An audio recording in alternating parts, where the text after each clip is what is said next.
Fernando Buenavat, y vamos a hablar precisamente de don Pepe Mujica.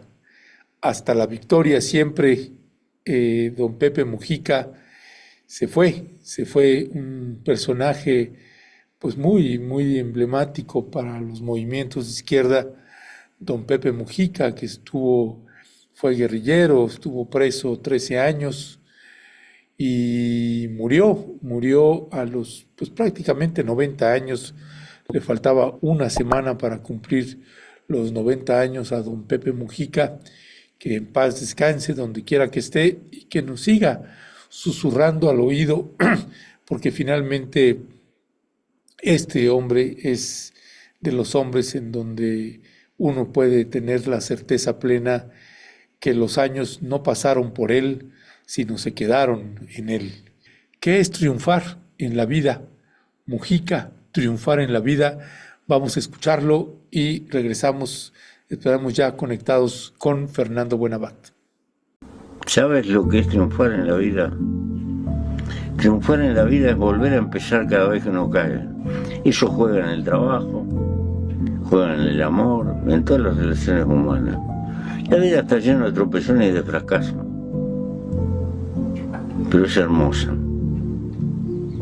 Vivirla al tope, con generosidad. El legado que nos deja un hombre como don Pepe Mujica. Fernando Buenavat, muy buenos días. Ernesto, un abrazo desde Buenos Aires para ti y para todos los amigos de Rompeviento. Gracias, Fernando. ¿Qué legado le deja a los movimientos de izquierda, al continente, al planeta, desde tu punto de vista, mi querido Fernando Buenavat? Pues sabes que Pepe Mujica, entre otras muchas de sus convicciones y sus militancias, tenía esta mira permanente en la urgencia de formar cuadros, de hablar con la juventud, de discutir con los jóvenes, de perfilar con ellos por lo menos dos grandes líneas, que son con las que yo pude hablar con él alguna vez. Con Pepe nos encontramos varias veces en Venezuela y yo tuve el privilegio de conversar con él.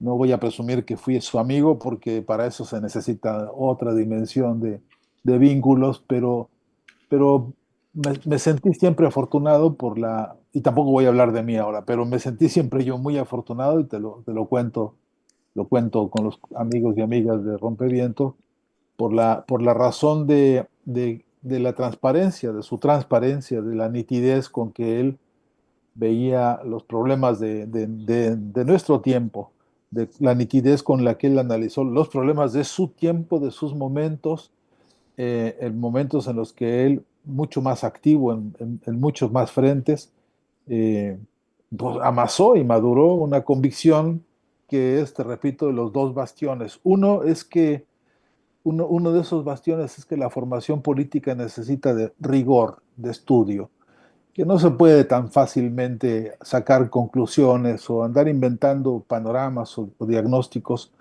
sobre la realidad mundial y la realidad latinoamericana si no se pone uno a estudiar precisamente esa realidad en sus fundamentos históricos. Para el Pepe Mujica, la historia de la lucha de los pueblos de América Latina es la historia de los pueblos originarios, fundamentalmente, que él tenía un respeto enorme por las agendas de las luchas, que siguen siendo agendas, y estoy tratando de ser lo más fiel a lo que él me decía en esas conversaciones. Decía, todavía estamos padeciendo el infierno de latifundios y de terratenientes en toda la patria grande, que siguen lastimando, que siguen lacerando, que siguen saqueando todas las riquezas que pertenecen a los pueblos, a los que fueron primero en tiempo y por lo tanto deberían ser primeros en derecho.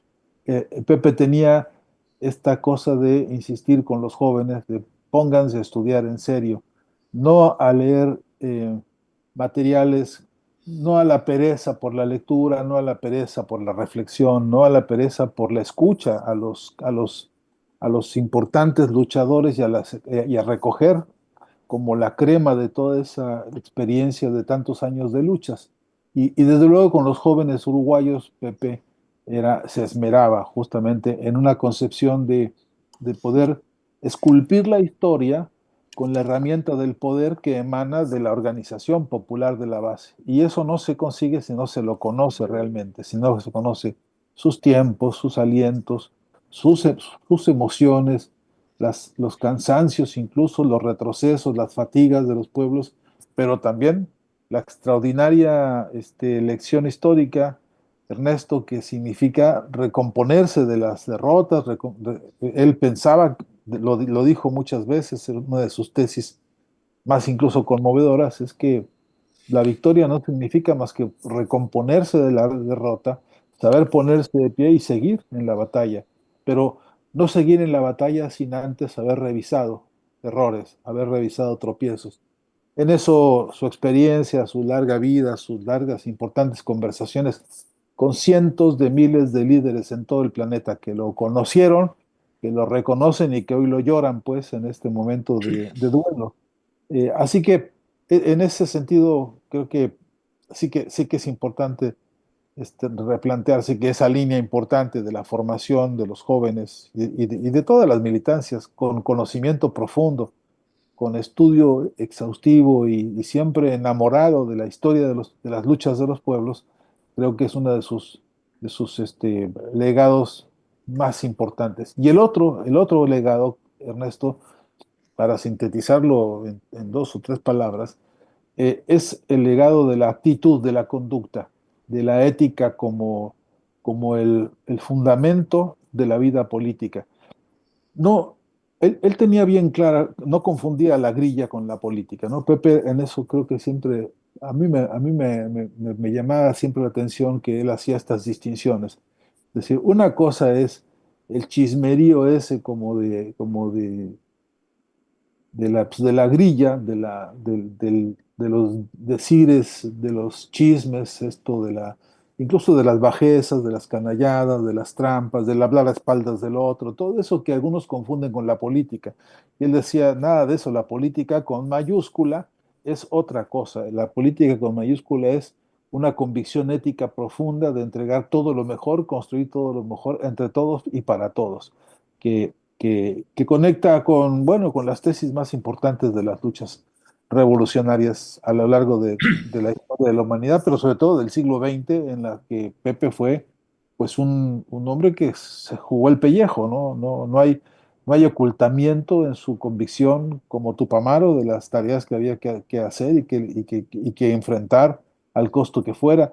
Le costó cárcel, le costó torturas, le costó persecución, le costó todo género de calumnias y todo género de estigmas, pero pues ahí lo tienes, con su convicción, con su militancia, con su lucha, con su claridad, con su entereza, profesó la austeridad al extremo, puso, por ejemplo, su propia vida y la de su compañera Lucía, que, este, que bueno, ahora en este momento están ya comenzando la ceremonia fúnebre en el Salón de los Pasos Perdidos allá en Montevideo, y ella ahí al pie del cañón, pues es esto, testimonio de, de cómo este extraordinario líder, eh, un líder que dentro de su sobresaliente conducta y virtudes, no se privó de generar muchos debates, ¿no?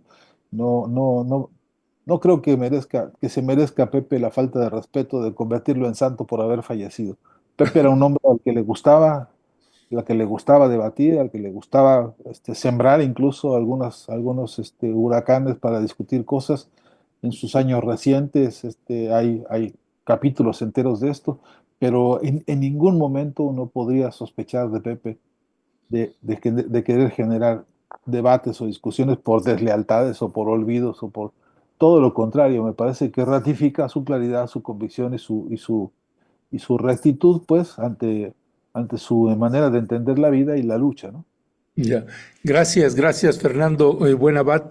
Fernando, hay un video que tenemos aquí sobre algunas declaraciones que hace también en una entrevista y nos interesa también ponerlo porque, bueno, estas afirmaciones que hacen esta simpática analogía entre el capitalismo y la sífilis, y hace un planteamiento ahí muy particular con respecto también de la iniciativa privada, del mundo empresarial y demás. Y me gustaría escuchar tu mirada, tu reflexión sobre esto que dice Pepe Mujica. Vamos a escucharlo. Este viejito se murió. Este viejito es un burgués poderoso. Con 96 años fundó una fábrica de 80 millones y pico de dólares. Cuando vio que se iba a morir, dijo a los hijos, no vayan a parar la fábrica por duelo. Veo que usted no criminaliza a los empresarios como a veces hace desde sectores de la izquierda. No, gente como esta resuelve problemas que yo no tengo ni capacidad ni fuerza para poderlos resolver. Si algún día hay fuerzas que los pueden suplantar con ventaja, vamos arriba. Pero si no, vas para atrás. Yo soy socialista, pero no quiero ser bobo. Porque si después, por querer repartir, exprimo demasiado, tengo menos para repartir. Hay enfermedades que son inteligentes.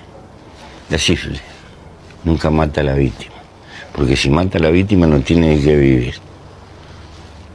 Entonces que trabaje el capitalista, él va a hacer plata. Pero yo le tengo que cobrar impuestos para repartir. ¿Está haciendo un paralelismo entre el capitalismo y la sífilis? Ambas son enfermedades. La sífilis es evitable. El capitalismo por ahora no es evitable. Hay que funcionar con él. Este viejito. Bueno, pues sí, ciertamente hay gobiernos unos que se dicen de izquierda, otros que son de izquierda, en fin, hay de todo. Y con eso hay que lidiar, con este modelo capitalista, con este modelo neoliberal. ¿Qué decir de este planteamiento que hacía don Pepe Mujica, Fernando Buenavat? Pues en principio, en principios, yo no estoy muy de acuerdo con él en esta mirada. No quiere decir que no la respete, porque en la práctica es lo que está haciendo China ahora mismo, ¿no? En la práctica es lo que algunos países están teniendo que hacer, porque efectivamente no ha sido tan simple esto de terminar con el infierno este del que es el capitalismo y en lo que ha convertido al planeta, ¿no? Efectivamente, creo que hay una buena, interesante discusión en esto al respecto de las fuerzas productivas y de cómo desencadenar las fuerzas productivas, en cómo estimular las fuerzas productivas, pero también cómo democratizarlas, ¿no? Entonces, esa es una discusión interesante.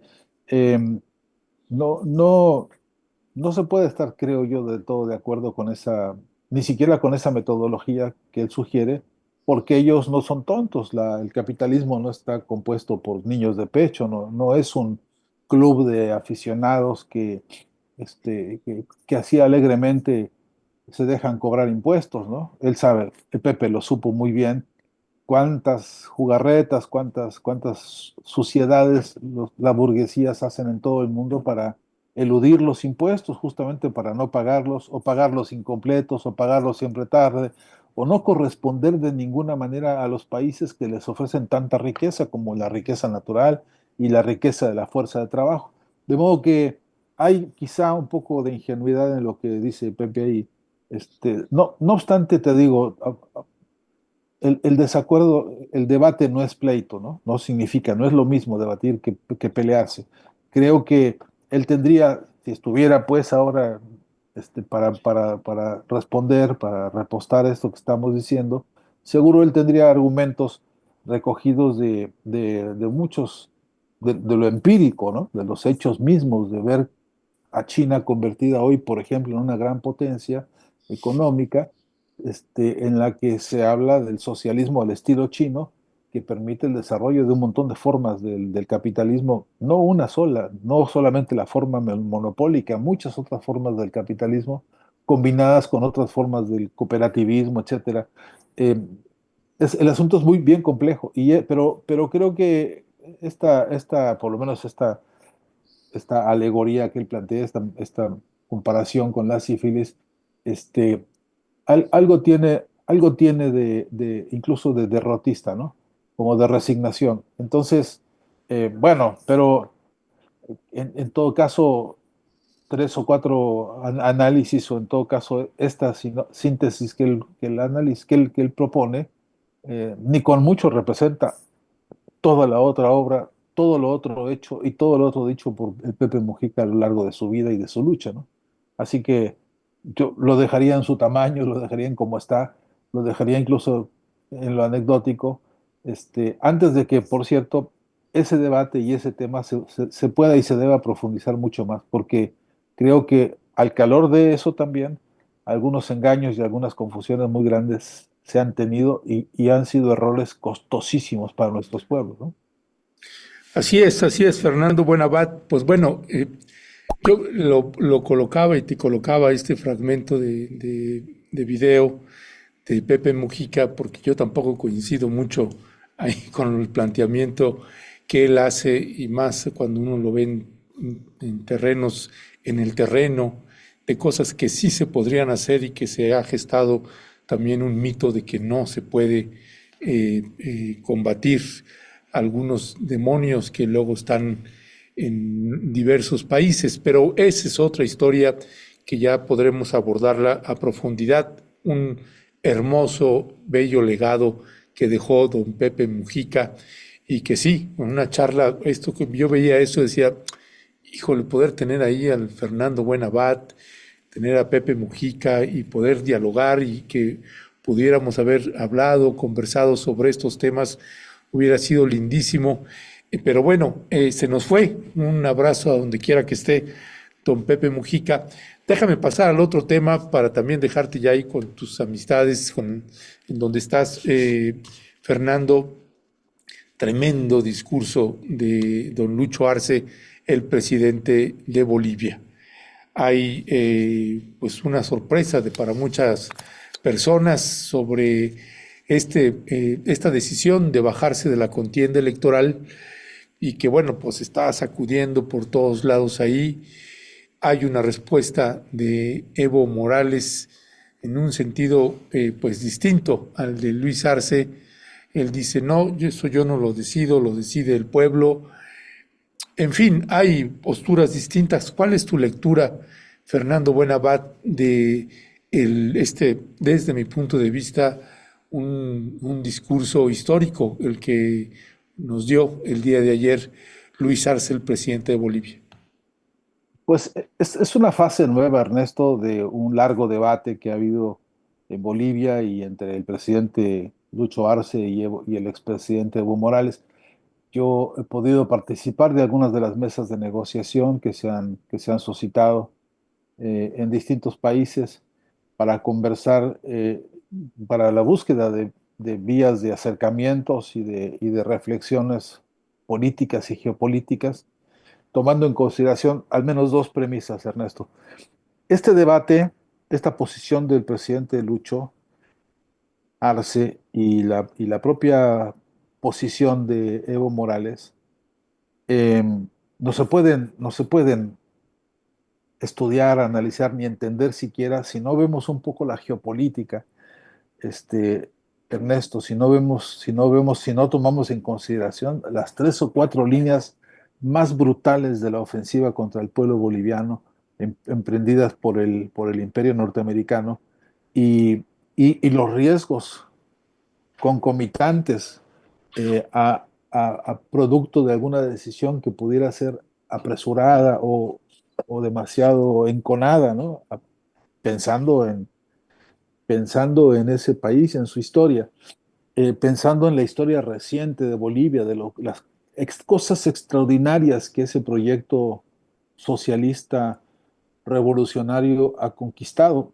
Entre otras cosas, la redefinición misma del país, ¿no? Como un Estado plurinacional. Eso se dice muy rápido, muy fácil, Ernesto. Merecería uno o varios programas dedicados a esto, porque construir un estado plurinacional es un anhelo, casi diría yo, una obligación ética de nuestro tiempo, que no podemos soslayar nunca más, porque ya está el ejemplo de que sí se puede, de que lo hicieron los pueblos originarios de perdón por la expresión, los pueblos antiguos, los pueblos viejos, los pueblos sabios de Bolivia construyeron una modernidad conceptual, teórica, jurídica, política, con base en la lógica de lo comunitario, que todavía nos cuesta mucho trabajo entender porque no entendemos ni los vocabularios, ni las categorías organizativas, ni el proyecto político de fondo, de corte humanista, de ese otro humanismo de nuevo género que necesitamos. Esas son conquistas que a veces pasan medio invisibles porque hay otras urgencias. Por supuesto, no nos vamos a hacer tontos de la guerra desplegada por el imperio norteamericano para quedarse con el litio boliviano, no nos vamos a hacer tontos de la guerra desplegada para quedarse con el petróleo boliviano, no nos vamos a hacer tontos para ver el dilema sobre el gas, es decir, y sobre todo los recursos naturales que Bolivia tiene, que no son pocos, bosques, llanuras, etcétera. Entonces, esas presiones contienen la amenaza, la espada afilada para degollar un movimiento revolucionario y socialista, que ese es el fondo de la ofensiva imperial norteamericana.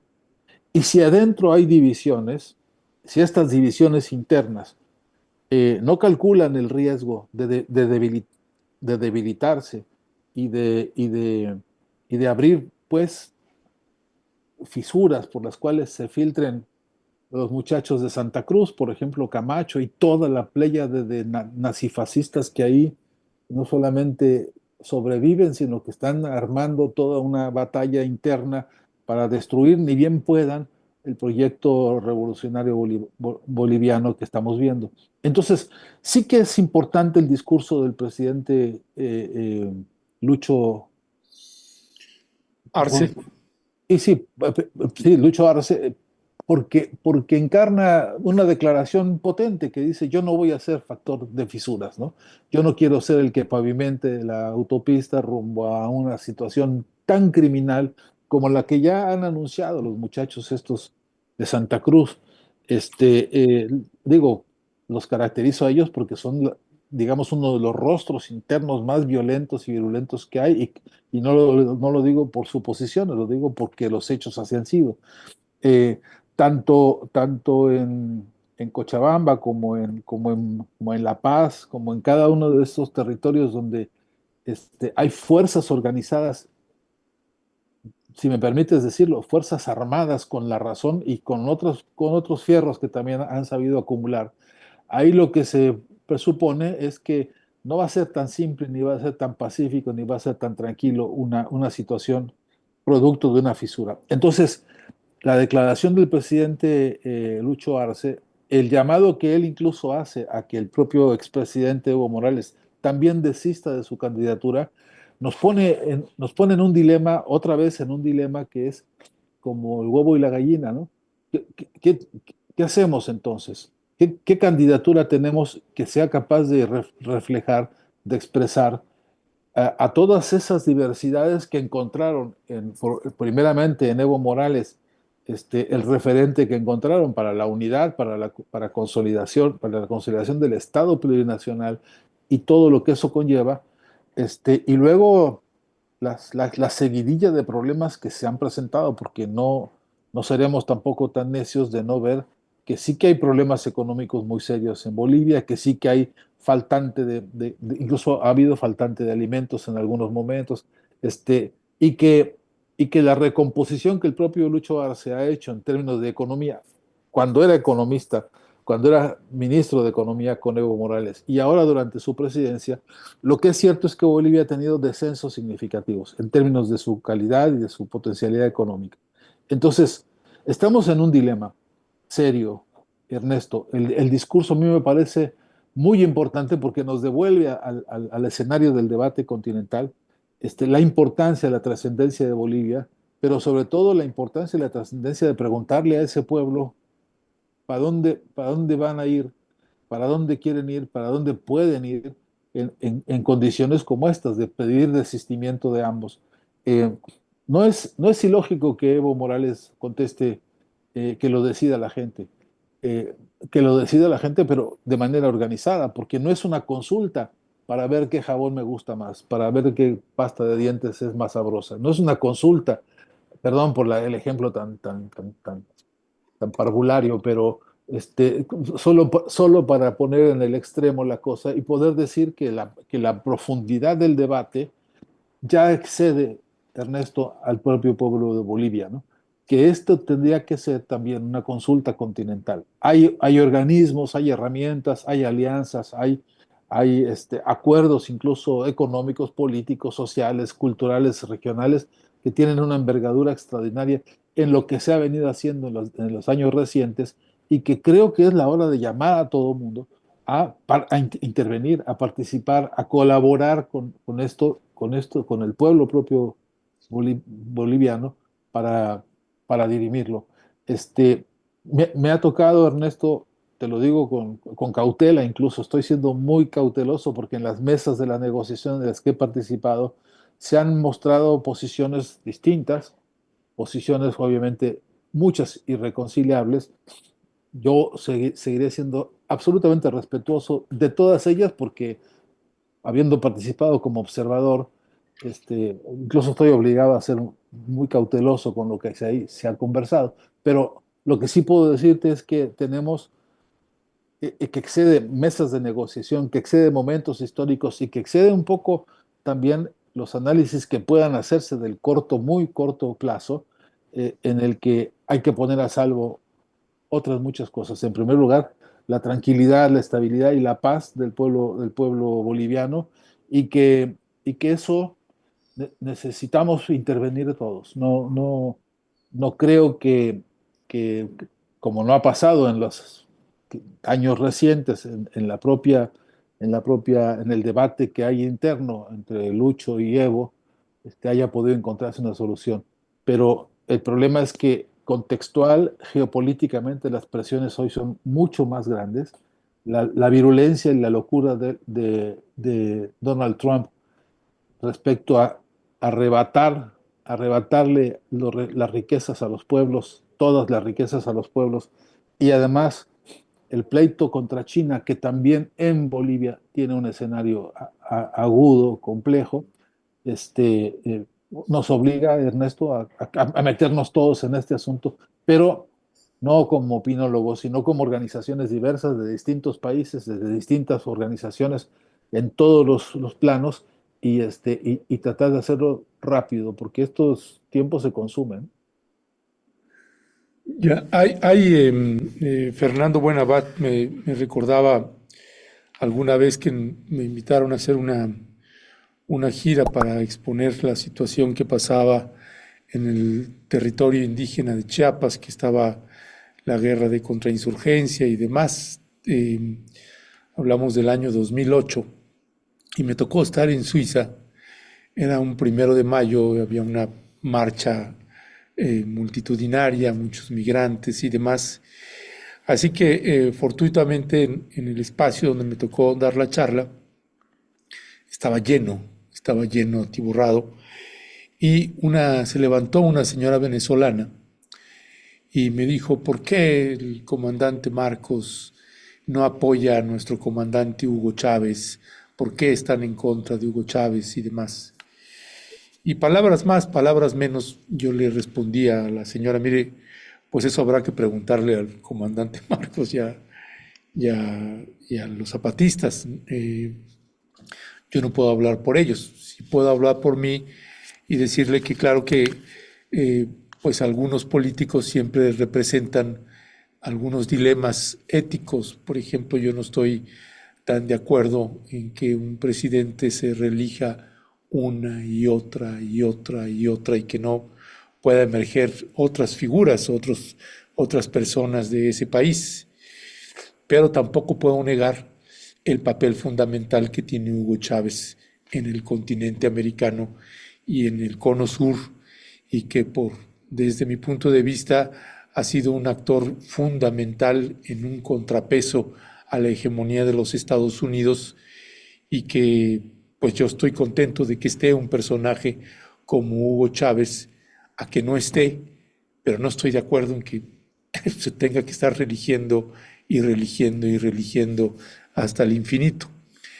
Evo Morales viene por una 4.ª vez y en este tuit que que publica, que te pido ahí, mi querido Asael, si lo podemos poner otra vez, pues también encuentro, más allá de que uno le tenga un aprecio y respeto por lo que han aportado personas como Evo Morales, pues una cierta megalomanía, ¿no? Donde pues pareciera que él es el único que puede garantizar un bienestar para Bolivia. Y por el otro lado, Fernando, hay un tiempo político muy apremiante donde tenemos unas elecciones que ya están a la vuelta de la esquina en 3 meses, en el mes de agosto. Desde una lectura política, claro, desde donde yo estoy parado, pues me parece que el posicionamiento, la decisión que tomó Lucho Arce de inmolarse en términos de ya no participar en una candidatura, es decir, ya dejar de ser presidente eh, y después ver cómo sigue apoyando o no, me parece en términos éticos que se inmoló, pero que esa inmolación no tendría que ir sola, tendría que ir acompañada también por Evo Morales y que el planteamiento tendría que haber sido otro, no que decida el pueblo. Pues bájate y que decida el pueblo si quiere que te subas o no, pero no decir, pues no, y seguir como aferrado, obcecado también ahí Evo Morales.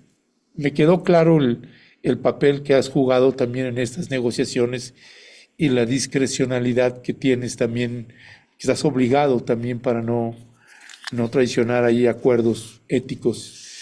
Pero desde tu punto de vista, me gustaría escuchar una reflexión final sobre esto que te acabo de colocar, Fernando. Sí, me interesa muchísimo. Mira, Ernesto, por un lado, lo de Venezuela y la reelección de Hugo Chávez, em, es un gran debate de nuestro tiempo, el problema de las reelecciones, este, entre otras cosas porque venimos también de un país, nosotros, en el que eso quedó de una vez y por todas zanjado, este, bueno, por la propia historia, ¿no? De las decisiones constitucionales en México.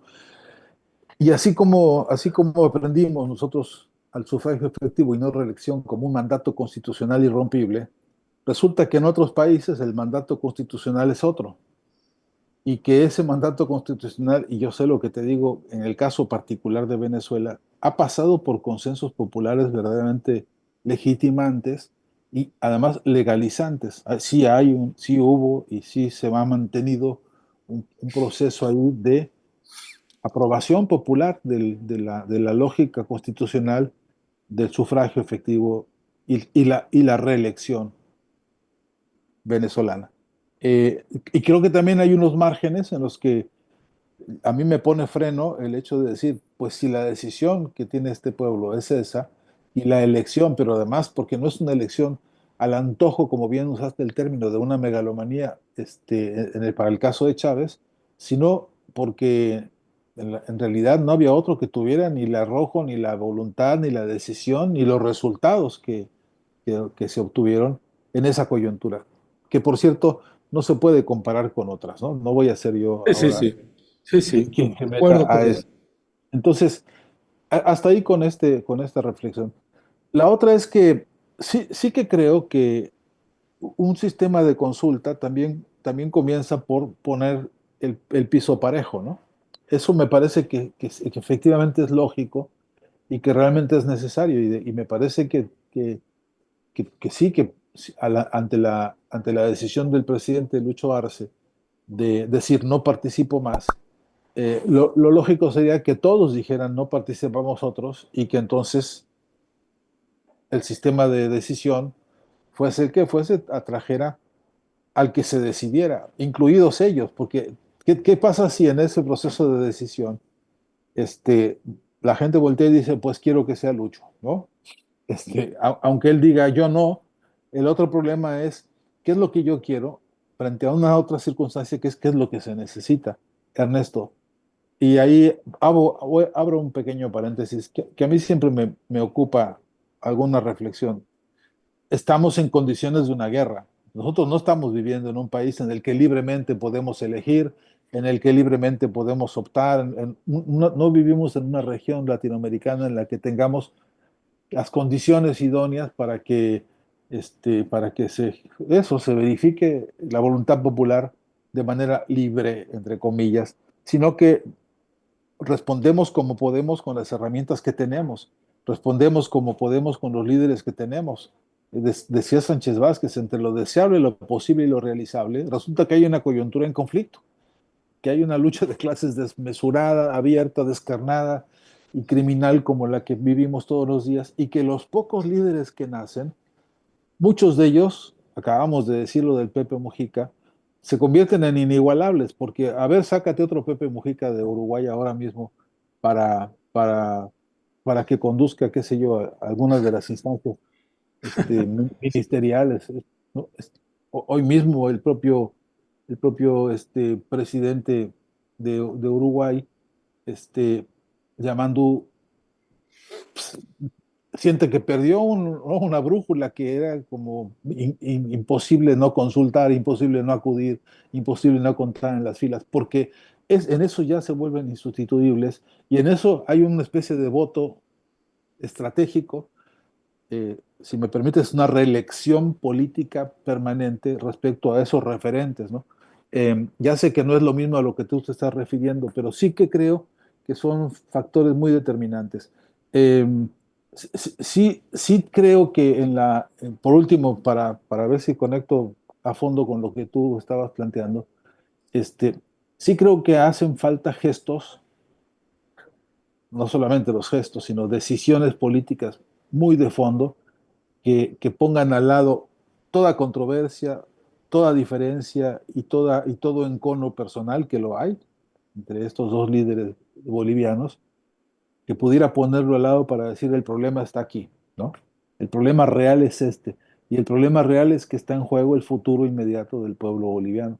Y en eso, ese pueblo también tiene su, ¿cómo se llama? Su voto permanente, su voto de orientación política, de corazón y de historia reciente. Eh, Estamos hablando de una historia de 30 años, Ernesto. El proceso de ascenso del Estado plurinacional boliviano es una cosa tan fresca, tan joven, todavía tan en ciernes. En fin, está en juego hoy por hoy. Lo, lo que están planificando estos muchachos desde la oficina de Donald Trump, para abajo, lo que están planificando. Después, si quieres, hablemos de cuáles son los planes de la derecha contra América Latina completa para los próximos meses, ¿no? Ni siquiera llegaríamos a diciembre para poder ver el desastre que están planificando, ¿no? No, Este, y el caso de Bolivia es gravísimo que regresara la derecha en tiempos de Donald Trump. Sería un desastre tremendo. En fin, es un tema que va para largo, Fernando Buenabat. Te dejo con... solo te permito, te sugiero solo para dejar una, una espina clavada, si se permite esto. Todavía están las bases militares en el triángulo, en la frontera argentino-boliviana, chilena, atrás del litio. Todavía están ahí los muchachos de Elon Musk parados, ¿no? Digitando desde abajo con toda la derecha. A ese lugar llegó un avión un día con la esposa de Donald Trump, no se nos olvide, y con todo el equipo de los muchachos estos que vienen a hacer el trabajo territorial y el trabajo de lo que llaman ellos inteligencia, ¿no? Ahí siguen. A esta hora, mientras estamos despidiéndonos del queridísimo líder uruguayo, el Pepe Mujica, a esta hora todavía en esta región, allá en el sur, en la Patagonia, como en el norte de Argentina, en ese triángulo de litio, el imperio está afilando sus colmillos y esto no se puede sacar del escenario, Ernesto, de la geopolítica, tanto para Bolivia como para toda la región, ¿no? Ya, pues Fernando Buenabat, se quedan ahí, pues esa y otras espinas ahí para hablar y resolver, y sé que es un tema por demás complejo. Te dejamos con los tuyos y con las tuyas allá donde andas, mi querido Fernando Buenabat, y seguimos al habla. Un abrazo enorme, Ernesto. Hasta la próxima. Hasta la próxima.